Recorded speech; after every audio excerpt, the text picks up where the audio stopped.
कभी ऐसा महसूस हुआ है कि खुद को लगातार बदलते रहना जरूरी है, कि अगर हम नहीं बदले तो शायद पीछे रह जाएंगे। आज हम इसी भावना के बारे में बात करने वाले हैं। खुद को बार बार नए सिरे से गढ़ने का ये जो दबाव है, और इसकी हमें क्या कीमत चुकानी पड़ रही है। आज की दुनिया की रफ्तार बहुत तेज है।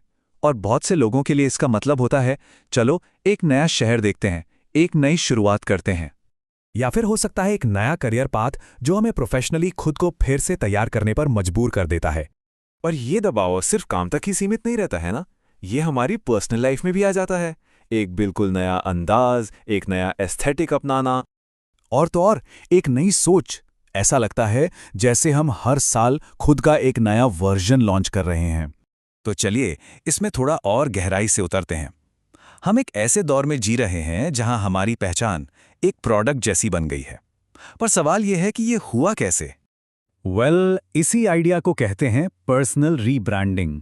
और ये सिर्फ करियर बदलने की बात नहीं है, ये एक माइंडसेट का शिफ्ट है जहां हम अपनी पहचान को एक ऐसी चीज समझने लगे हैं जिसे एडिट किया जा सकता है, ऑप्टिमाइज किया जा सकता है, खास तौर पर सोशल प्लेटफॉर्म्स के आने के बाद।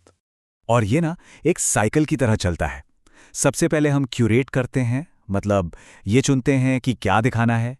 फिर हम अपने सोशल प्रोफाइल को अपडेट करते हैं और आखिर में दुनिया के सामने खुद को रीलॉन्च कर देते हैं।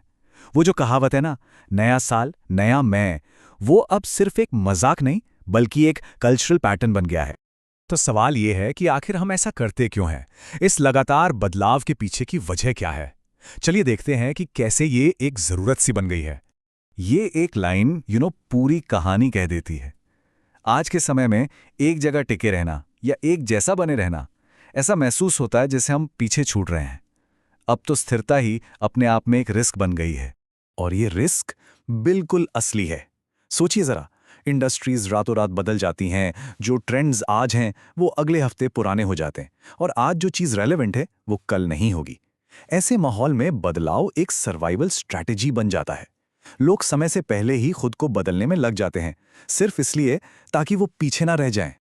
लेकिन इस लगातार अपग्रेड की एक मनोवैज्ञानिक कीमत भी है, और यही हमें इस विश्लेषण के सबसे जरूरी हिस्से पर लेकर आता है, रीब्रांडिंग से होने वाला बर्नआउट।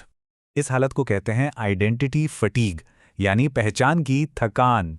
जब कोई इंसान हमेशा खुद को अपग्रेड करने की कोशिश में लगा रहता है तो उसे कभी वो सेटल होने वाली फीलिंग ही नहीं आ पाती।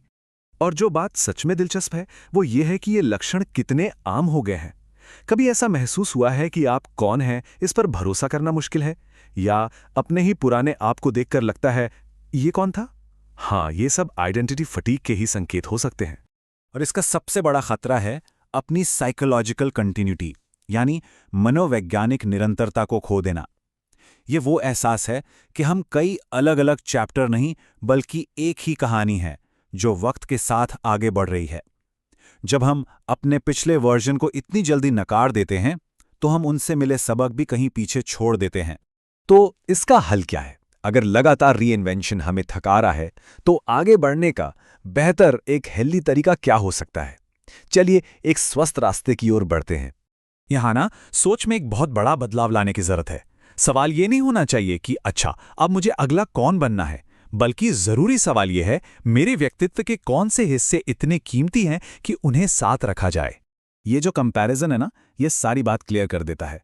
रीइन्वेंशन का मतलब है पुराने को फेंक देना, जिससे जिंदगी बिखरे हुए चैप्टर्स जैसी लगती है। वहीं एवोल्यूशन का मतलब है पुराने सबकों को अपने साथ जोड़ना, जिससे हम और ज्यादा हम बनते हैं, और तब जिंदगी एक पूरी कहानी की तरह महसूस होती है। तो असली ताकत लगातार बदलने में नहीं है, असली ताकत तो अपनी कहानी को समझने और उसे गहराई देने में है।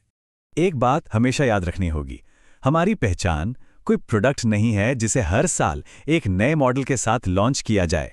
नहीं, ये एक लंबी, जटिल और खूबसूरत कहानी है जो वक्त के साथ लिखी जाती है। और एक ऐसी दुनिया में जो सिर्फ अपग्रेड्स के पीछे भाग रही है, गहराई में जाना शायद यही तरक्की का सबसे रेयर, सबसे अनोखा रूप है। अपनी कहानी को समझना, उसे अपनाना, असली विकास तो वहीं छिपा है।